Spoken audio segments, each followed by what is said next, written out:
Vous écoutez Mafia et République, épisode 5.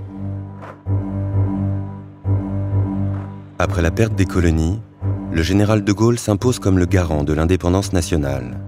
Il dote la Ve République de tous les instruments nécessaires. Armes nucléaires, diplomatie mondiale, monnaie forte.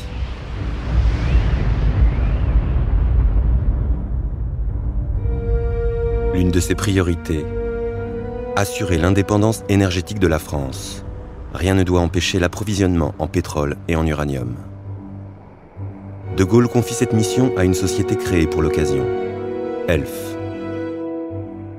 Pensé comme un pur outil de domination post-coloniale implanté en Afrique, ELF est supervisé par l'homme de la France-Afrique à l'Élysée, Jacques Foccart. Jacques Foccart, c'était vraiment toute une région du Pré-Carré français, des 14 anciennes colonies françaises. Antoine Glaser, journaliste spécialiste de l'Afrique. Et vraiment, c'était une région totalement sous contrôle, avec un système intégré politique, militaire, financier, et on l'appelait le réseau des réseaux. Il avait les réseaux d'État et les réseaux privés, et c'est vrai que tout remontait à Jacques Foccart. Jacques Foccart place ses agents dans le système ELF, au moment où un homme intègre l'entreprise, André Tarallo. Né en Haute-Corse à la fin des années 1920, André Tarallo vient d'une famille modeste. Élève brillant, il fait ses études à Paris, entre à Sciences Po, puis à l'ENA, la même année que Jacques Chirac, dont il devient l'ami. Comme d'autres jeunes loups du système gaulliste, André Tarallo commence sa carrière dans un cabinet ministériel, puis entre chez ELF, où il devient Monsieur Afrique. André Tarallo a une patte particulière, c'est-à-dire que c'est lui qui a mis au point le système relationnel. Loïc Le Floch-Prigent, ancien président d'ELF. Et c'est l'homme de confiance de ELF, certes, mais c'est aussi l'homme de confiance des chefs d'État. En 1969, ELF découvre un gisement offshore au Congo-Brazzaville, le gisement Émeraude, du côté de Pointe-Noire. Pointe-Noire est la deuxième ville du pays. Ici, tout le monde se connaît. La diaspora corse y est confortablement installée. Un soir, au bar d'un des petits hôtels du port, André Tarallo repère deux jeunes Corses ambitieux, les frères Feliceggi. Après la découverte du pétrole au Congo, Pointe-Noire est devenue au fond un des centres pétroliers d'ELF. Pierre Péan, journaliste. Et là, il a fallu tout simplement faire des constructions, faire des infrastructures, faire des aménagements, faire manger les gens, etc. Et donc, Tarallo s'est servi tout simplement de Corses qui étaient installés, les frères Feliceggi. Charles et Robert Feliceggi, c'est vrai qu'ils étaient quasiment des enfants congolais, entre guillemets. Antoine Glaser, journaliste spécialiste de l'Afrique. Dans le sens, il était là de très longue date. Le papa travaillait à la poste, la maman était directrice, était institutrice, et c'est vrai que eux, ils étaient à l'école avec des Congolais. Parmi les écoliers se trouve Denis Sassou Nguesso, qui tisse dans son adolescence des liens quasi familiaux avec les Feliceggi. Devenu jeune officier, Sassou Nguesso est un élément clé du parti marxiste, alors au pouvoir au Congo-Brazzaville. ELF multiplie les découvertes de pétrole, particulièrement au Gabon, où Omar Bongo est un grand ami de la France. Bonjour. André Tarallo introduit les frères Feliceggi dans le système ELF. Les deux frères deviennent des habitués de la présidence gabonaise. Des gens comme Feliceggi, Tarallo, ils savaient bien aussi gérer les familles présidentielles africaines. Et c'était ça leur force, ça veut dire ils géraient en même temps vis-à-vis de Paris, ils avaient un poids politique d'influence en Afrique extrêmement important, et ils savaient gérer aussi au niveau des Africains toutes les affaires domestiques de ces chefs d'État avec des sommes d'argent absolument exceptionnelles et absolument incroyables.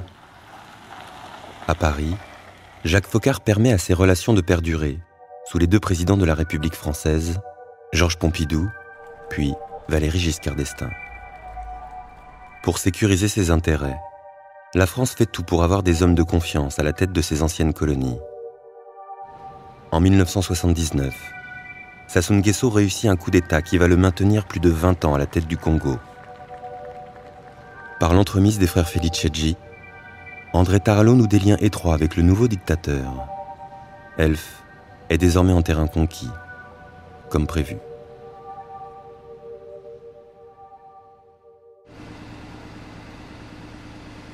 Grâce aux moyens du groupe Elf, André Taralo dispose des fonds nécessaires pour arrimer davantage Omar Bongo et Denis Sassou Nguesso au destin de la France. André Taralo fonde une banque d'affaires, la FIBA, dont les deux chefs d'État africains sont les principaux actionnaires, avec Elf. Les avoirs des uns et des autres, les commissions et les rétrocommissions entre la France et l'Afrique, tout passe désormais par la FIBA. Il y avait très peu de personnel. C'était le directeur de la banque qui gérait lui-même tout le système des clients d'une façon informatique, totalement verrouillé. Antoine Glaser, journaliste spécialiste de l'Afrique. Et avec un contrôle total d'un tout petit groupe de gens, un certain nombre de réseaux. C'est vrai que dans ces réseaux, c'est vrai que les Corses étaient extrêmement présents. Et ils continuaient, grosso modo, ce qu'on appelle la France-Afrique, quoi. C'était des gens clés de la France-Afrique. Pierre Péan, journaliste. Et donc de l'économie et donc de l'argent qui produit par des Français qui revenaient en France. Dans ces réseaux, autour de Jacques Foccart et André Taralo, on retrouve Jacques Chirac, Charles Pasqua, son homme fort dans le parti gaulliste, et plus discrètement Étienne Léandri, qui sans faire partie de la hiérarchie officielle de Elf, est un homme important. Étienne Léandri, c'est le prototype de l'intermédiaire doué. Loïc Le Floch-Prigent, ancien président d'Elf. Il est proche de tout le monde, de Charles Pasqua, mais de tout le monde, parce que sa caractéristique, c'est d'être proche. Il est un peu dans la French Connection et après, il n'a plus besoin de personne, hein. Il a noué des relations avec le monde affairiste du Vatican, dans des grandes sociétés italiennes, et c'est un homme qui a changé complètement de stature. Il est complètement discret, c'est-à-dire que rien ne transparaît de ce qu'on peut lui dire et il saura conserver les secrets qui permettent de justifier ses émoluments. Il est arrivé à une époque qu'il a compris tout de suite. Julien Commère, secrétaire et confident d'Étienne Léandri. Où ce qu'on appelle les compensations dans les affaires est devenu l'élément clé de la mafia. Comme Étienne Léandri, Robert Felice est à la croisée de plusieurs mondes. Élément essentiel du dispositif d'Elf en Afrique, Robert Felice s'impose comme intermédiaire dans les grands travaux publics et participe au montage financier d'une autoroute au Congo. En parallèle, il obtient de Denis Sassou Nguesso, puis d'Omar Bongo, l'autorisation d'ouvrir les premières salles de jeu en Afrique sous l'enseigne du Fortunes Club. Seul, sans son frère, Robert le Corso africain se lance sur l'un des terrains privilégiés de la mafia, le monde des jeux. Comme c'est un secteur qui est très lucratif. Vincent Nouzille, journaliste. Parce qu'avec les jeux, les salles de jeux, les paris, le poker, etc., on gagne énormément d'argent. Et comme ça manie beaucoup d'argent en liquide, c'est un moyen de blanchiment, de blanchir l'argent éventuellement illégal, qui est colossal. Donc c'est un double avantage pour des gens qui s'intéressent à des activités criminelles comme des figures des parrains corses. Robert Felice prend alors une décision qui va changer l'histoire de la mafia corse. Il veut placer ses profits en France et investir dans le secteur qui désormais le fascine, les casinos. Il approche le parrain corse et empereur des jeux en France, Marcel Franchisi. Mais à Paris, tout a changé. En mai 1981, le socialiste François Mitterrand a été élu président de la République. Il a nommé au ministère de l'Intérieur le maire de Marseille, Gaston Defferre, l'homme qui sait tout de la mafia corse avec laquelle il a si longtemps pactisé. Les socialistes veulent rompre les relations entre la mafia et la République. Ils connaissent les liens entre la criminalité corse et les réseaux occultes du gaullisme. Ils placent leurs hommes, suppriment le service d'action civique, le SAC. Et pour affaiblir la mafia corse, Gaston Defferre s'attaque aux poumons du système, la blanchisseuse que constituent les cercles de jeu. Marcel Franchisi, l'ami de Charles Pasqua, est la cible. À partir de 1981, Gaston Defferre va décider, de manière administrative, de fermer ces cercles de jeu qui sont à la fois, pour lui, des lieux de perdition. Vincent Nouzille, journaliste. Et qui financerait notamment le parti gaulliste via ses amis. Un certain nombre de ces gens, dans les cercles de jeu, vont s'opposer à ces mesures, dont Marcel Franchisi. Mais finalement, il essaye par tous les moyens d'obtenir la réouverture, et il ne l'obtient pas. Cerné par la justice, Marcel Franchisi est seul. Il n'a plus d'appui dans les hautes sphères. Dans la mafia, un parrain seul est un parrain mort. Marcel Franchisi disparu, Paul Mondoloni, considéré comme le représentant de Cosa Nostra en France, lui succède.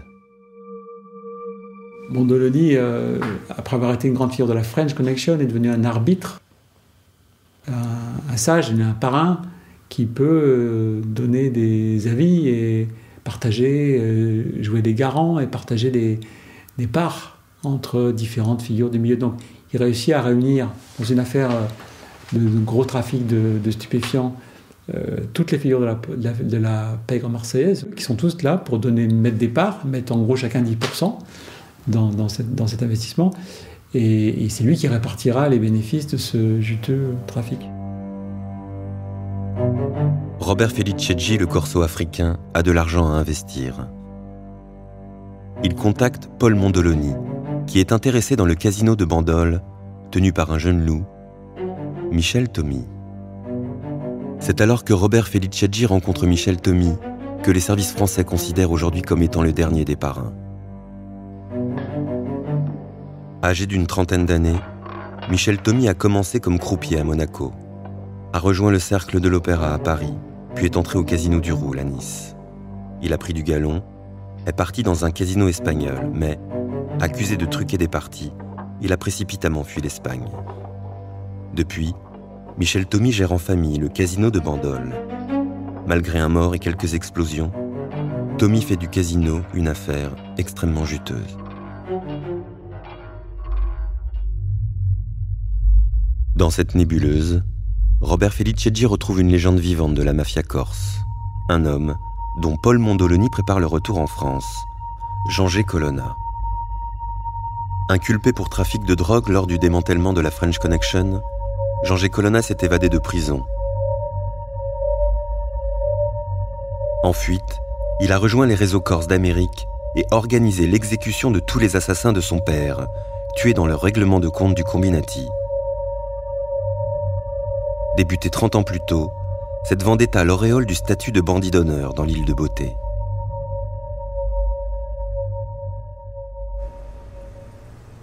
Les 10 années de cavale de Jean G. Colonna s'achèvent en 1985, lorsque l'action publique pour trafic de drogue est officiellement éteinte. Mais quelques jours avant son retour, Paul Mondoloni, son protecteur, est assassiné à la terrasse d'une brasserie en haut de la Canebière à Marseille. Michel Debac était juge d'instruction. Il a enquêté sur la mort du parrain. Paul Mondoloni, dans son entourage, a deux personnages importants. Il y a plusieurs, mais il y a Jean-G. Colonna, il y a Michel Thomy, il y a Felice, toutes ces personnes. Je pense, quand on regarde bien, toutes ces personnes que je viens de citer sont une autre génération. Et ce repenti, dont je suis certain par le nom, me dit, Mondoloni, c'est Monsieur Personne. Là, au moment de sa mort. Tout le monde a envie de l'écarter, et notamment, j'ai compris que les Corses, que vous venez de citer, Colonna, etc., tous ces gens-là, avaient envie d'asseoir leur pouvoir sur, je dirais, les capacités d'organisation et de négociation avec les autres groupes criminels, notamment américains, notamment sur le trafic international de drogue. Et aussi sur les jeux. Pourquoi ? Parce qu'ils avaient énormément d'implantations, et notamment en Afrique, et notamment en Amérique latine. Et donc cette figure de la PEG, qui a été une des principales figures de la French Connection, disparaît en 1985. en 85 à Marseille et ça signe un petit peu la fin d'une époque pour le milieu marseillais. Vincent Nouzille, journaliste. Ça signe la fin de la dominante marseillaise de la pègre corse, car après ils vont plutôt basculer sur la Corse elle-même, où d'anciennes figures de la French Connection et des nouvelles figures de la voyoucratie vont s'installer tranquillement.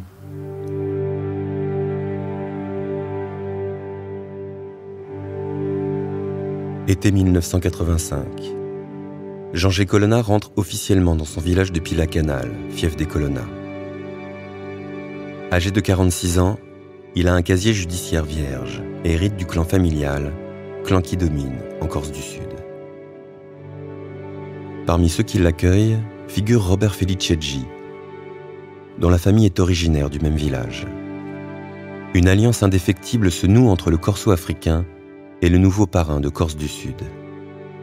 La Corse du Sud, on a la volonté de prendre en charge des territoires, de contrôler des territoires. Michel Debac, ancien chef de la section antiterroriste. Il y a dans toutes les villes et même les zones importantes de la Corse du Sud des clans. Et ces clans-là font allégeance à Jean-G. Colonna et à ses amis. Et dans ses amis, il y a Robert Feliceggi. Ils font allégeance et donc on a une espèce on peut le dire, une espèce de petite coupole Corse du Sud, qui est en relation avec les milieux politiques, les milieux, je dirais même, administratifs. C'est une mafia. C'est quoi une mafia ? C'est une organisation criminelle qui est hiérarchisée, qui est structurée. Gilbert Thiel, ancien juge d'instruction antiterroriste. La mafia est une institution qui pénètre la société civile, qui crée des zones grises autour d'elle, qui prend le contrôle du tissu économique et peu ou prou du tissu social, et qui fait régner sa loi, à commencer par celle de l'omerta. Au nord de l'île, en Haute-Corse, Jean-G. Colonna a face à lui une autre branche criminelle qui rayonne depuis Bastia, le gang de la Brise de Mer, du nom du bar où ses membres ont leurs habitudes. Les hommes de la Brise de Mer ont enfreint un tabou. Là où les anciens veillaient à préserver l'île de beauté de toute violence, eux font de la Corse leur terrain de chasse. La Brise de Mer, c'était des membres d'une criminalité organisée classique. Michel Debac, ancien chef de la section antiterroriste. C'est-à-dire repérer une banque, la faire et en vivre. La Brise de Mer, c'était une organisation, je dirais presque une mutuelle. Il y avait une mini-coupole au sens mafieux du terme qui décidait des objectifs. Gilbert Thiel, ancien juge d'instruction antiterroriste. Et qui exigeait de la part de ses membres une loyauté, une discipline à toute épreuve. Le gang de la Brise de Mer noue des liens avec une nouvelle force politique en Corse, les nationalistes. Depuis quelques années, un mouvement armé clandestin, le FLNC, réclame l'indépendance de l'île à coups d'attentats. Et tous les gouvernements, de gauche comme de droite, sont dépassés par le problème. FLNC qui à l'époque est uni, qui a une seule direction avec un chef qui régente toute l'activité clandestine sur la Corse. Et cela a son importance. À l'époque, c'est une toute petite structure qui dirige la clandestinité et qui a la main sur les achats d'armes, c'est-à-dire sur le trafic d'armes, et également la main sur le trésor de guerre qui provient en grande partie de l'impôt révolutionnaire non pudique et fiscal donné aux raquettes. Il y a une exacerbation et que l'État prend difficilement en compte d'une aspiration séparatiste. Cette aspiration séparatiste, elle est bien entendu prise en compte également par d'autres forces et notamment par les forces de la criminalité organisée. Michel Debac, ancien chef de la section antiterroriste. Pourquoi ? Parce que ils ont bien senti que là, dans le processus d'accaparement du pouvoir et de l'emprise sur le terrain, ils seront obligés à un moment donné de composer avec cela. Et ils composent déjà, et des liens se créent. Il faut éventuellement des faux papiers, il faut acheter un certain nombre de passe-droits, et puis il faut acheter des armes. Et ces contacts sont facilités par des personnes qui sont en l'intérieur de ces mouvements. Parmi ceux qui font le lien entre les nationalistes et la brise de mer, un homme s'impose, Richard Casanova. Issu d'une famille bourgeoise, Richard Casanova s'est engagé dans les rangs du tout jeune FLNC, où il s'est lié d'amitié avec l'un des leaders du mouvement, François Santoni. Mais Richard Casanova a vite basculé du côté des voyous et rejoint le noyau dur de la brise de mer. Richard Casanova est un exemple comme les autres, certaines connivences avec les milieux nationalistes, où je le rappelle, il a débuté sa carrière, et je le répète une nouvelle fois, cette proximité insulaire qui fait que tout le monde connaît, sinon se connaît individuellement, du moins connaît le cousin ou l'ami avec qui on a été en classe dans tel village ou dans tel autre. C'est ainsi que dans un casino en Espagne, Richard Casanova fait la rencontre de Michel Thommy, le gérant du casino de Bandol, proche de Robert Felicetti. Un homme fort au sein de la brise de mer au nord de la Corse, un gérant de casino sur la côte d'Azur, un corso africain dans la galaxie Elf et un parrain au sud de l'île. Voici les grandes figures de la troisième génération de la mafia corse. Toute proportion doit être gardée. On n'est pas dans les organisations criminelles aussi puissantes que les organisations italiennes. Michel Debac, ancien chef de la section antiterroriste. La Ndrangheta ou la Cosa Nostra. Mais il y a quand même cette matrice mafieuse. Rien ne va plus. Ces hommes qui se veulent avant tout hommes d'affaires vont nouer des liens complexes à travers une société ayant pignon sur rue. La Société d'études et de développement, la SED. Au départ, une vitrine honorable de l'empire fondé par Robert Felicetti. Officiellement, la SED fournit des rapports et des devis pour des grands travaux en Afrique. Mais elle devient vite une formidable usine à phosphature, études bidons et recyclage d'argent sale. Grâce au système Taralo au sein de Elf, la SED a des liens privilégiés avec la FIBA des présidents gabonais et congolais. Elle utilise le Crédit foncier de Monaco et une filiale du Crédit agricole. Étienne Léandri en est l'un des génies financiers et avise Charles Pasqua, qui désormais supplante Jacques Foccart dans le système chiracien. C'est ça le réseau aussi, ça vous crée des obligés. Antoine Glaser, journaliste spécialiste de l'Afrique. C'est-à-dire quand vous savez, imaginez, vous avez envie de faire du business au Congo, vous avez vraiment intérêt très rapidement à prendre contact, à aller rue de la Trémoille, à la CED, pour avoir des entrées dans les palais africains, vous avez vraiment intérêt à passer par les Corses directement. En 1986, le système s'étend au cœur de l'État français quand la gauche perd les élections. Premier ministre, Jacques Chirac nomme son ami Charles Pasqua au ministère de l'Intérieur. Depuis la place Beauvau, Pasqua met tous ses réseaux à la disposition du clan chiracien, en prévision de la présidentielle de 1988. Pasqua se rend en Afrique, étoffe ses relations au Gabon et au Congo. Il organise un véritable cabinet noir au sein du ministère de l'Intérieur et s'adonne à une diplomatie parallèle, actionnant ses multiples réseaux en Afrique, mais aussi au Moyen-Orient. Une consécration pour son vieil ami, Étienne Léandri, qui a désormais un accès direct au cœur du pouvoir. Pasqua ne passait pas au bureau. Enfin, c'est arrivé, mais c'était très peu. Par contre, l'ensemble des personnes constituant à la fois ses cabinets ou son réseau, les personnes qui pouvaient nommer dans les différents organismes, comme la direction de l'aménagement du territoire, des choses comme ça, étaient inféodés à Étienne, quotidiennement présents. Vous venez d'écouter Mafia et République. Si vous avez aimé ce podcast, vous pouvez vous abonner sur votre plateforme de podcast préférée et suivre Initial Studio sur les réseaux sociaux.